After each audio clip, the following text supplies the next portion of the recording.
Hello and welcome to the Homeless Consultants channel. My name is Paul B. I am the Homeless Consultant. And today I want to put what has happened on January 6th and 7th into a different context for you to help you understand what has happened. I'm going to make a little comparison between that and the assassination of Julius Caesar. Now, before I talk about what happened on the 6th and 7th, just a brief understanding of how Rome worked, because our system, as defined in the Constitution, was largely based on Rome, not Greece. We are not a democracy. We're a republic. A republic is where we elect people who go and they represent us, and they do it based on their own conscience and such. They're not just taking a poll or a vote of the people and just being a vessel that communicates the results of that poll.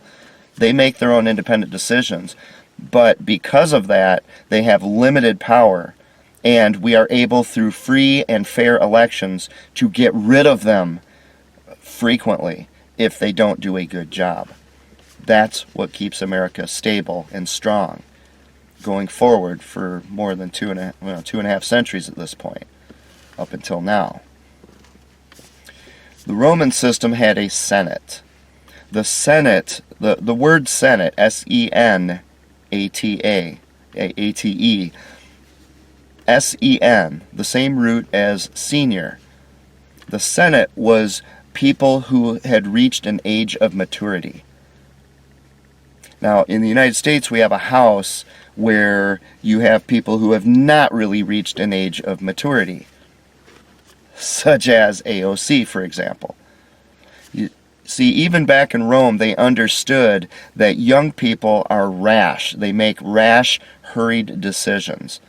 They don't have enough life experience to investigate things and think about things and to put them into a historical context, because they just haven't lived long enough to have a context to put it in. They only have the ideas in their head. And in our age, it's even worse, because the ideas in their head largely come from television or the internet. In other words, the mass media, which has been taken over in their generation. So young people today live in a world of deception and lies, unlike my generation, which was just at the very beginning of when that was really starting in earnest. In Rome, you had the Senate, and you had to achieve a certain age before you could be a senator, but you couldn't become senile. If you get too old and you start suffering from dementia, you gots to go. So the point was to keep it within an age group of people who are competent. That was the Roman Senate. They had two leaders you might call presidents. They were called consuls.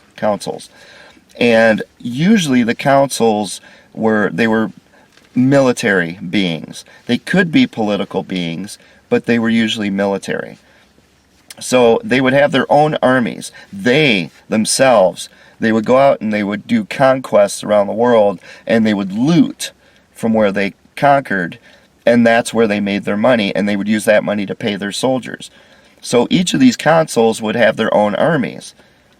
And it was meant to be a check and balance by having two consuls. But there was an allowance in the Roman law. If there was an existential threat to the nation, one of them could stand up as what was called a dictator. It was a limited time. It was not indefinite. It was limited, but it gave that one consul basically the power to do whatever they wanted. Now, remember, in Rome, you were brought up with a patriotic mentality.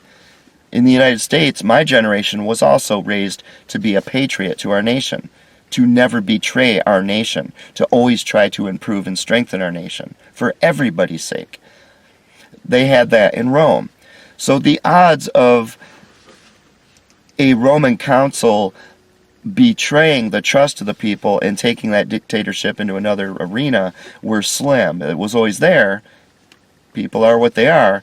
But it was a risk they were willing to take in order to have one final defense against an immediate existential threat to the nation. Today, this younger generation has been raised not just to not have patriotism, but to literally hate this country. They were raised that way by the enemies of this country, who took control of our school system among so many other institutions, the media, colleges, academia. So what we have going on here is totally different. Our founders did not allow for a dictator as such, partly for that reason, but also partly because of what happened in Rome. So when Julius Caesar brought his army into Rome, there was the rule that a Roman leader with an army could not cross the Rubicon. They could not come into Rome with their army. They had to stay outside.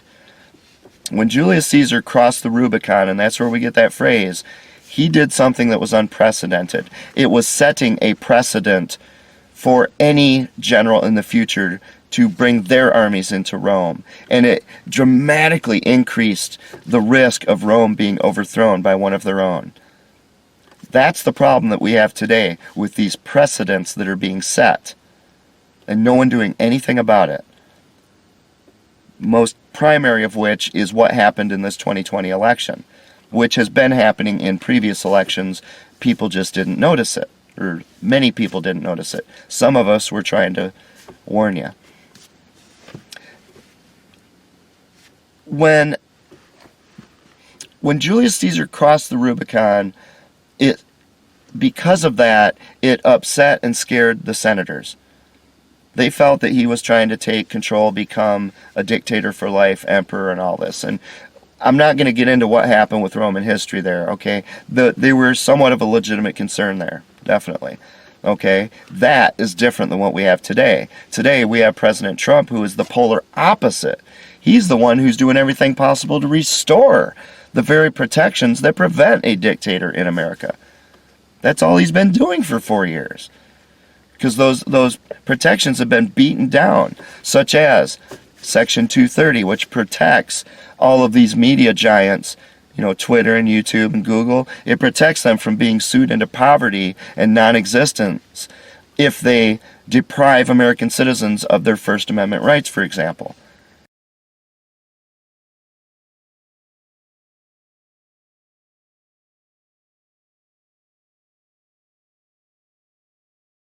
He's trying to get rid of that. He's trying to restore the power to the people where it belongs in America. So the analogy breaks down when you get to the point where Caesar crossed the Rubicon versus what Trump did. He didn't cross any Rubicon. He's done everything exactly the way you're supposed to. The problem is the conspirators don't like that because he was stopping them, the swamp. So even though there's different reasons why the swamp in Rome hated Caesar and why the swamp here hates Trump, the point is you've got a swamp that hates the leader. And in our case, it was a leader who was elected by the people. He was elected by such a huge margin that he even overcame the inherent corruption in our electoral system that everyone thought, the swamp thought, was going to make sure Trump never got into office in the first place. But he received so many votes that he had overcome what they had done to prevent him from becoming president. That's why they were so shocked, and that's why they've been after him like rabid, insane animals for 4 years, instead of doing anything for the American people. When the Senate got nervous about Caesar crossing the Rubicon, and they should have, in their instance, they decided they had to get rid of Caesar. But Caesar was very popular with the people. He was a populist, you might say, a populist leader. The Roman people liked him, for the most part. So they formed a conspiracy to assassinate Caesar, and they knew that if they failed, they were the ones who were going to get it. So what they did basically was they threw everything they had into it. They said, we've got to go for broke. We've got to throw every single thing we've got, and the kitchen sink and the neighbor's kitchen sink, into this. If we fail, we're all gonna be executed as traitors. But we've got to go for it because they thought Caesar was such a threat. So 80 of these senators conspired to assassinate Caesar. That's 80 senators, folks. And guess what? They kept it a secret. Nobody knew. On the morning of his assassination, Caesar had no idea what was coming, except for one thing. There were reports that he had had a dream that night that kept him up all night, that something bad was going to happen. That's where Shakespeare got "Beware the Ides of March" in the Shakespearean play Julius Caesar. 80 senators. Now, there were about 1 million people in Rome at the time.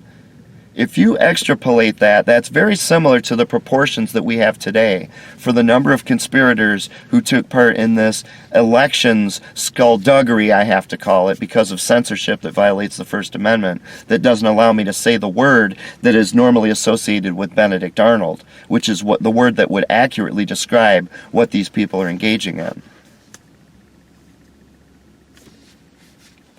The proportions of conspirators in Rome was very similar to the proportion of conspirators in what's going on today, this overthrow of Donald Trump, compared to the size, 350 million Americans today.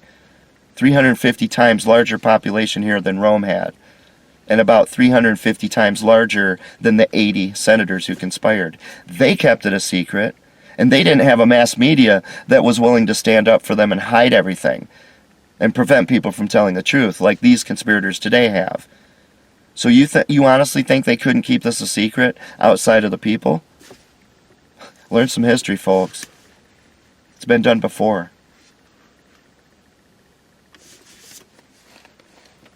I'm going to leave that for a moment and come to the modern times right now. What happened on January 6th was that after a couple months of Donald Trump and his legal team trying to get any court, all the way up to the Supreme Court, to hear the evidence of this election skullduggery, which again represents the word associated with Benedict Arnold, which is a capital offense.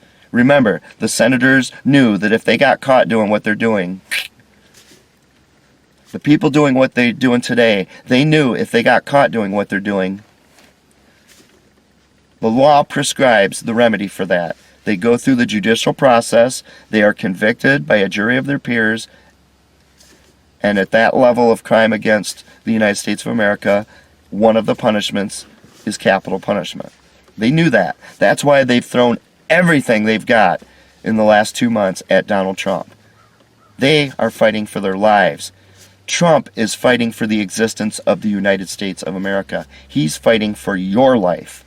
Because if these conspirators win, your life at the very, very best is going to be a life of slavery and subjugation to tyrants and dictators forever. Because again, as I said in my last video, there are no aliens from outer space to save you. There is no United States of America across the ocean to come over and rescue us.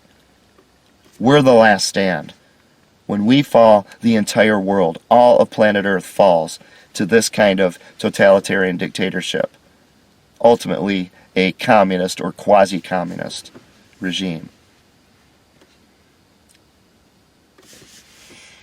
That's why you're seeing the kind of rabidly foaming at the mouth aggressiveness.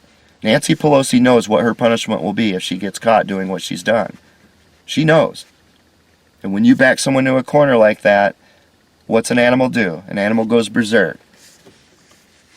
And that's the way they're behaving. On January 6th, the Trump team, since none of these courts would even listen to the evidence, they didn't want to listen to the evidence because they knew that the evidence was going to prove that this conspiracy was real. Anyone who looked at the evidence could see that. It was more than obvious. I mean, I don't know, any lawyer would love, any prosecutor would love to have the kind of evidence that Donald Trump had in this case. But you have to get it in front of a judge or a jury. And the courts just kept saying, no, we're not even going to listen to it. We're just going to reject it.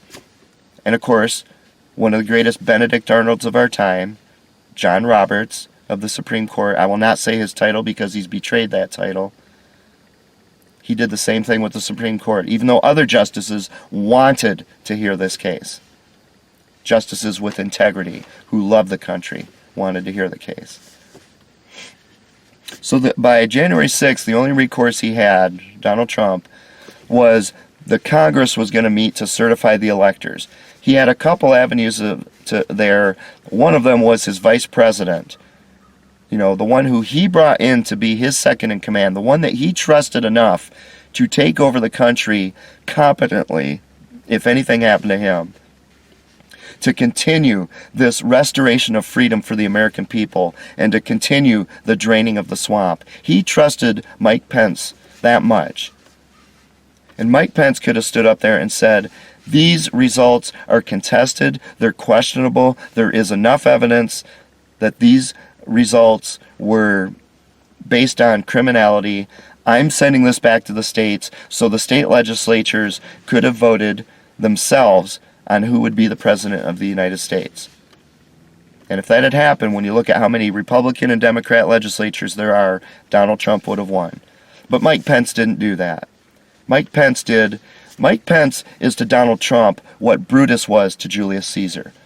Brutus was basically like a son to Caesar. As far as Caesar was concerned, Brutus was his son. He wasn't, but he was like his son. We'll say more about Brutus in a moment. But for right now, I will say that Mike Pence is Donald Trump's Brutus. And he's our Brutus.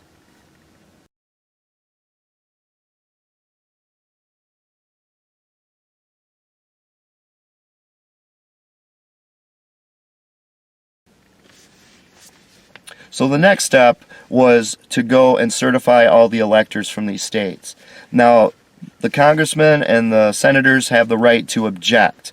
If they object to it, then the House has to go over here, the Senate goes over here, and for 2 hours per objection, they debate and look at the evidence of why the objection was raised in the first place. Charges of skullduggery, Benedict Arnold style skullduggery in these states. So they start in alphabetical order. And how long did it take to get to Arizona? Starts with the letter A. Objection, objection, and these objections come up. Right then and there was the first time as, news media outlets like C-SPAN, who have their cameras on just sitting there, instead of a bunch of talking heads interrupting everything, they're just holding a camera in front of Congress. The American people watching that would have finally seen all this evidence that Trump's been talking about from the beginning.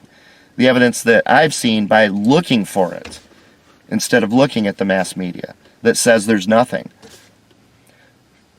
Coincidentally, right at that particular time, something happened to disrupt everything, didn't it? Which takes us to what was going on outside the Capitol. Outside the Capitol, you had anywhere... There's conflicting ideas of how many numbers, between 200,000 and 1 million American citizens who were outside the Capitol in Washington, filling the streets of Washington, shoulder to shoulder, in support of Donald Trump, calling for Congress to do its job and challenge and investigate and debate these charges of skullduggery, Benedict Arnold style skullduggery in the election. Donald Trump came out to talk to them, and he gave a speech just like any other speech he's ever given. Optimistic, we're on the side of right, these people need to be stopped. Just the same thing he said all along, nothing different. And it was a party atmosphere. It was total optimism. Everyone was happy. They expected Congress to do its job. I don't know why they would expect that, but they did. By all accounts, by all the videos, every piece of evidence shows that that was a peaceful, you can hardly even call it a protest. It was more of a show of support for Donald Trump. They weren't really protesting so much as just coming there to show, we support this president. We do not agree with these election results. So I wouldn't call it a rally. I wouldn't call it a protest. It was just a show of support. If it was 1 million people, that means 1 out of every 300 Americans was there that day, that cold winter's day. 1 out of every 300 Americans was in the streets of Washington. That's a lot of support. So isn't it a coincidence that right at that particular moment in time, right then, while Trump's over here talking to his supporters and they're all having a great time in a party, very peaceful, very loving to each other, respectful to each other, over here outside the Capitol building, at the steps of the Capitol building where the Congress is, there's a group of maybe 50 people, 100 people, who are doing something totally different. These people, unlike the million other people, for some reason felt compelled to come to this party with rope, long rope, for scaling walls, with hammers, with special tools for breaking bulletproof glass, and something else. Walkie-talkies. Is that what a Trump supporter typically brings to a rally or a show of support? Or is that what a professional rioter brings? Such as the group of professional rioters who go by the name of Antifa. The video of that group shows a totally different story. What that shows, and you can just look up the videos yourselves online, folks. You can see it with your own eyes. Very small group of people all of a sudden they get a message from somebody, don't know who, right at the time that the objections are waged inside, where Congress was going to have to go on national television and actually present the evidence to the American people. Right at that time, all of a sudden, this little group up at the front starts going berserk. They start throwing ropes up there and trying to scale the walls. They start pulling out those hammers and breaking glass. And when you watch the videos, you see Trump supporters running over and tackling those people, while other Trump supporters point them out by chanting Antifa, Antifa, Antifa.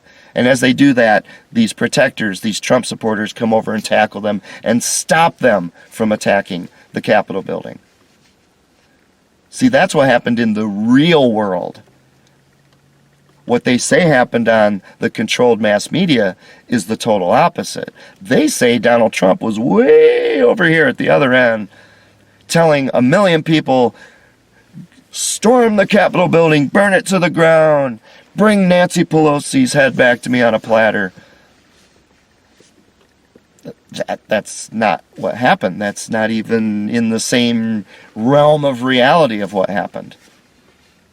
So as these people are pushing up against maybe 10 police officers guarding the entire Capitol, from what you can see, it looked to me, I don't know for sure, look at the video yourself and judge for yourself, it looked to me like they were almost laughing, like they were smiling, and like it was a joke. They're just doing this little pretend back and forth, pushy, lovey-dovey thing for a few minutes, and then all of a sudden, almost as if the police got a message in their ear, they just back off. They just back off and let this small group storm the Capitol.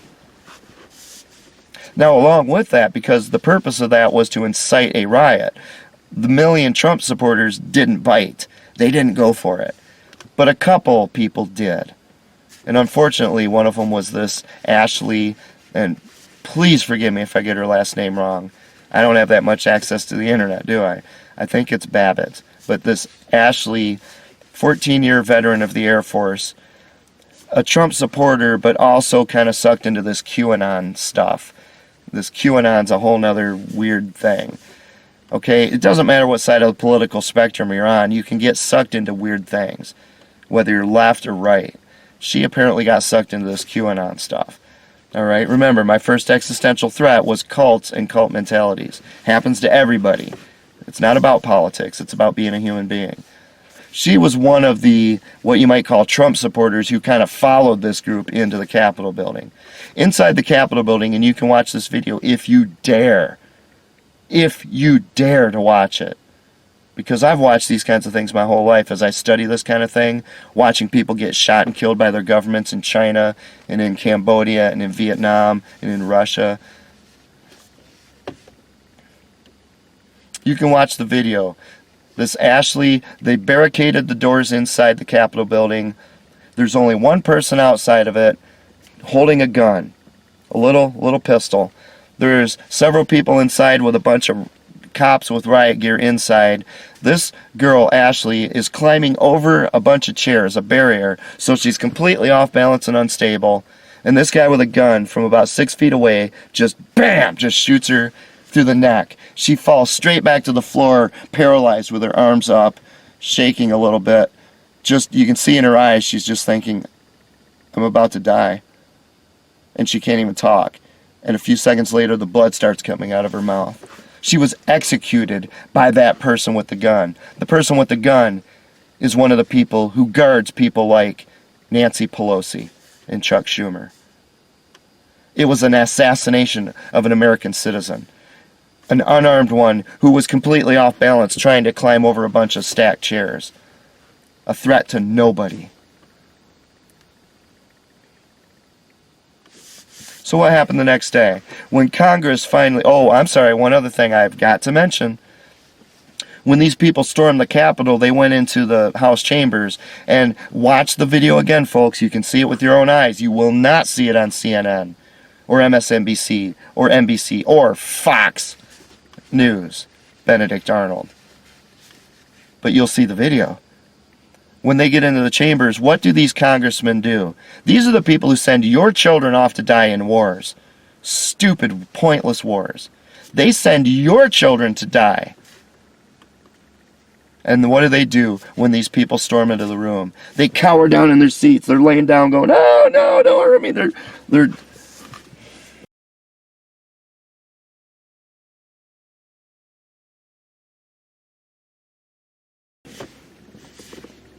You know what? If General George Washington had been in those chambers at that time, you know what would have happened? He would have stood up tall, and with authority, he would say, "Stop!"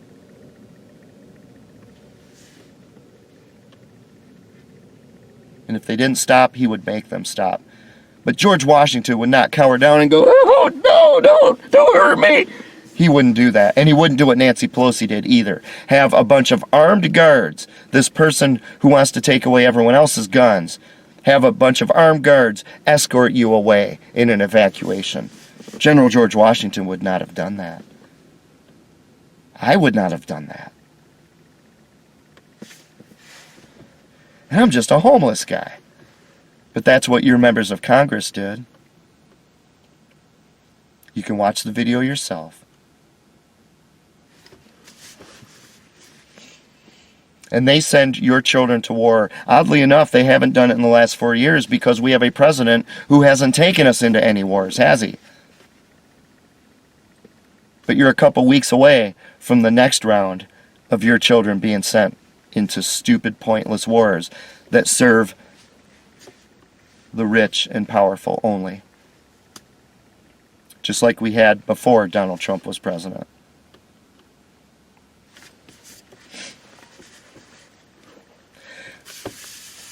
When Congress reconvened, many of these people who had before said that they were going to object to these election results for very good reasons. They said they were going to object to these election results. But remember, at the very instant of time, roughly, when the objections were raised and all this information was finally going to be put in front of the American people, that's when these people with walkie-talkies suddenly started moving. And all hell broke loose, ending Congress's ability to discuss it at all. When they reconvened, these same members of Congress suddenly did a backflip and they changed and they said, "I'm no longer going to support this challenge to the election results." Now, I want you to hear one of these people give their explanation for why they did that. This is Senator Kelly Loeffler, outgoing Senator Kelly Loeffler. She lost the election because of exactly the kind of thing you're about to see. She can't be trusted with power or authority over an animal. She can't be trusted with authority over a fish tank, let alone human beings in the United States of America. Completely unreliable and self-serving. Listen to the explanation that Kelly Loeffler herself is going to give. When I arrived in Washington this morning, I fully intended to object to the certification of the electoral votes. However, the events that have transpired today have forced me to reconsider, and I cannot now in good conscience object to the certification of these electors. The violence, the lawlessness, and siege of the halls of Congress are abhorrent and stand as a direct attack on the very institution my objection was intended to protect, the sanctity of the American democratic process. Okay, if you're a thinking person, you saw right through that, right? Do I really need even... Yes, I do. I'm in America. With our rotten public education system, one of my existential threats to America. So I have to explain what just happened. Kelly Loeffler just said, when I got here today, I had every intention of raising objections to all of this overwhelming evidence about skullduggery, Benedict Arnold style skullduggery in the election, which, if true, would demand, in the name of justice and in the name of American law, if it were true, it would demand that several hundred people at least are rounded up and imprisoned and put on trial for the same crime that Benedict Arnold committed. She said, I had every intention of pursuing that when I got here. But after this thing happened over here, which is completely irrelevant, this riot, after this other event happened, I've changed my mind. I'm not going to do this anymore. Now the question is, if you're a thinking person, what does stopping Benedict Arnold have to do with a Justin Bieber concert? Nothing. What does challenging election results with such an overwhelming abundance of evidence, what does that have to do with what happened with a group of people outside the Capitol building? Even if, now I just told you what really happened, and you can confirm it yourself by watching the videos. Donald Trump just gave a typical rally speech, nothing special. Nothing particularly unusual, tailored to that particular day, but he didn't call for any violence. In fact, he came out and said, do not be violent. He told the people to go home.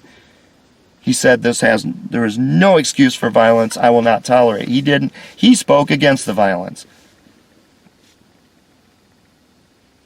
But what if, let's just in a fantasy fairyland world, let's just say Donald Trump had said to 1 million people, I want you to storm the Capitol, I want you to burn it to the ground, I want you to bring Nancy Pelosi back to me in chains. If he had done that, what does that have to do with Congress investigating skullduggery that threatens the very existence of the United States of America? Because if we cannot have free and fair elections, then the people cannot replace those people we put in as our representatives. Remember, we are a republic like Rome. We elect people who go in and make their own decisions. If they make crappy decisions, if they make self-serving decisions, if they're corrupt to the core, we can get rid of them in the next election, unless the elections process itself is undermined by these corrupt people. What does that have to do with anything going on outside the Capitol building? It has as much to do as it does with a Justin Bieber concert. Nothing. But Kelly Loeffler, you just heard her speak the words out of her own corroded mouth. You just heard her say it. When I first got here, I was going to stop this existential threat to the United States of America. But because whatever happened outside, I'm no longer going to even try to stop this existential threat to the United States of America. It doesn't matter what the other thing was. It's irrelevant. It's a distraction. Kelly Loeffler joined Benedict Arnold with that speech you just heard. And that will be her legacy going forward for the rest of history. Even if people rewrite history, we're going to make sure that history is available to people in the future. That was her choice, and that's why she was voted out of office before that in the first place. Let's go back to Rome. The conspirators, 80 of them, who had kept it silent, had kept it a secret, nobody knew, for 80 people in a world that doesn't have broadcast media and doesn't have encrypted emails and things. It's just people talking where someone else could hear you. They kept the secret. Caesar is invited to come to the Senate. They hold the Senate meeting in a different building for various reasons I won't go into. An unusual building. Caesar goes in there and all the conspirators are standing around outside as he walks in. Now one of the rules, one of those laws, like you do not cross the Rubicon, you do not enter Rome with the military. Another rule was you do not enter what's equivalent to our capital with a weapon. It was a capital offense. If you just walked into the Senate building with a knife, you would be executed. That's how strongly they took security there, unlike what Nancy Pelosi's security force did, which was basically, from what we can tell, appeared to just let rioters into the building, execute one of them who's unarmed, and then escort Nancy Pelosi to safety.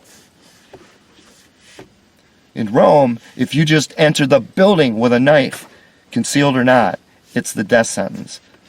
80 of these people had weapons on them. They knew they were going for broke. We're either going to get rid of Caesar or he's going to get rid of us. At the end of today, either he's going to be dead or we're going to be dead. One or the other. They threw everything into this attempt to overthrow Caesar. Sounds a lot like what's going on with Donald Trump today, isn't it? But with a different outcome. Or is it? Because what happened was Caesar sat down and all 80 of them at the queue were supposed to rise up and attack Caesar. But when the queue came, only about, I think, 4 of them did. And they stabbed him repeatedly. One of them who stabbed him was the aforementioned Brutus, the man who Caesar regarded as his own son. Just like Donald Trump might have seen Mike Pence. That's where in Shakespeare's play, Julius Caesar, we get the phrase, et tu, Brute? And I'm probably mispronouncing that. Sorry. You too, Brutus? My son? You too? And at that moment, Caesar's heart must have just sank, and he must have just accepted, I will die today. My own son is stabbing me in the back. And what do you know? When Mike Pence stabbed Donald Trump in the back and the American people in the back, how many hours later was it when Donald Trump said, I'm going to proceed with the changeover to a Biden administration, even though I believe it is a completely illegitimate existential threat to America. What Mike Pence did to this country,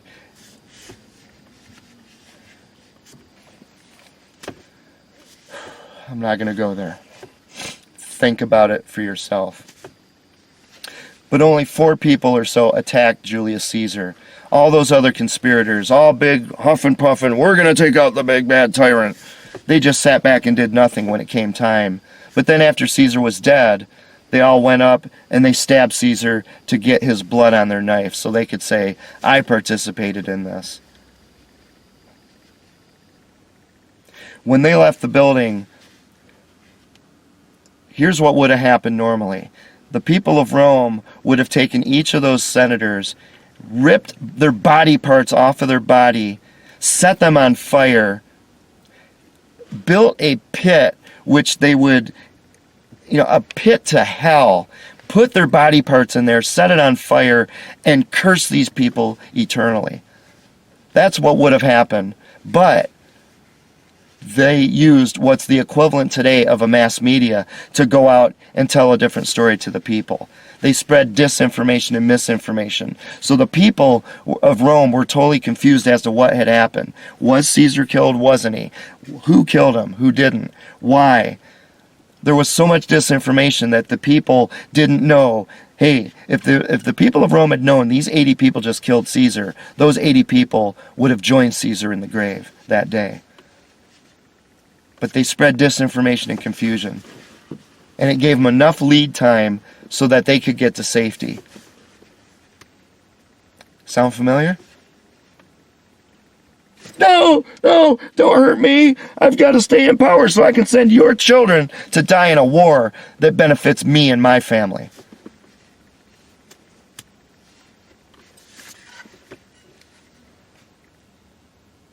Since Donald Trump wouldn't take us into any wars. But Biden sure will.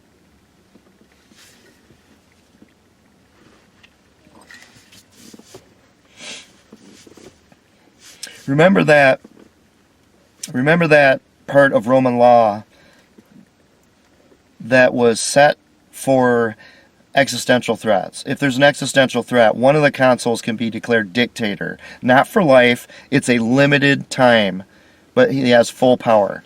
The reason for that is because there comes a time when you might even need to go and take 80 people out of the Senate and put them in a prison and put them on trial. and if found guilty, execute them. That might be the only way to save your nation from destruction or from being taken over by a totalitarian. That's why they had the dictatorship there. We don't have that in the United States. We had a whole bunch of extra checks and balances instead, which in theory should have worked better. But the problem is, all those checks and balances were corrupted and rusted and corroded by the very conspirators responsible for this over the last several decades. Every one of them was just chiseled down into the nub so that there was no power or teeth left to them. So now Donald Trump is left with really no option. He can either leave office and leave the United States of America to its absolute destruction under what essentially is a totalitarian regime that controls the elections going forward forever, and which is owned and operated by communist China. Or he can do what a modern dictator is considered to be, which is to take, quote, illegitimate control. Frankly, I think it's legal for him to do so, if nothing else through the Insurrection Act. But Donald Trump, in theory, could call upon the military to go and grab all of these conspirators and throw them in Gitmo, and then have our legal justice system finally look at the evidence. Because if you don't look at the evidence, Judge, which is your job, you're going to go join them in Gitmo. Which is it going to be? I don't care what the outcome is, but it better be fair. That's the only thing. But you better view the evidence, unlike John Roberts, who refused to view the evidence. Coward.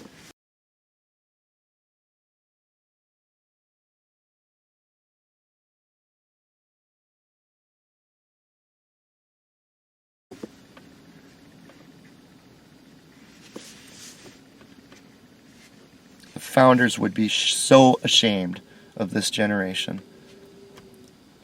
That's the only recourse Donald Trump has left, is basically if he can even get enough support. The government is so corrupt to the core, even in the military,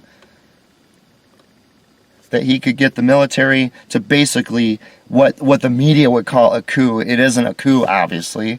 It's doing what's necessary to save the nation from its destruction.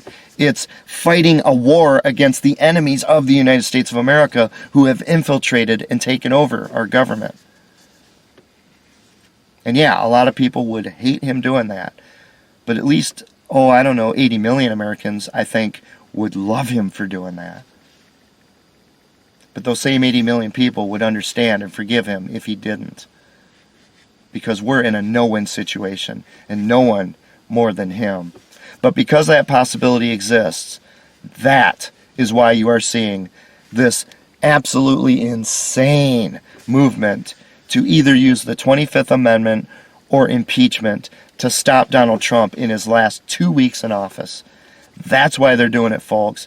They have 2 weeks. If they can make it 2 weeks without being arrested, they've got the country forever. And we, the people, are finished. There is no more we the people. There's just you little knaves, you little pawns. Get to work.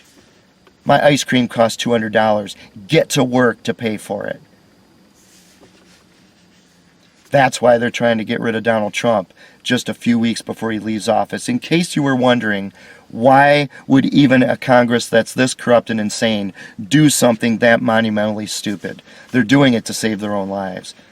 And the question is, what's going to happen in 2 weeks?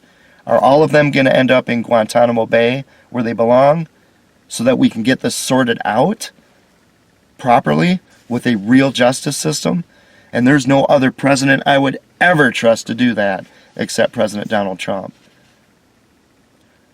Or is he, since he knows better what the situation is on the inside, is he aware that the military is so corrupted as well that that's not even a possibility and he's just going to leave office quietly, not deserting us in any way, shape, or form? There's nothing else he can do. We're going to have to wait and see how it's going to go, folks. But that's where we're at. Remember, those who do not learn from history are condemned to repeat it. If you didn't know these things about Rome and what happened with Caesar's assassination, most Americans don't. That's why we're repeating that event so closely.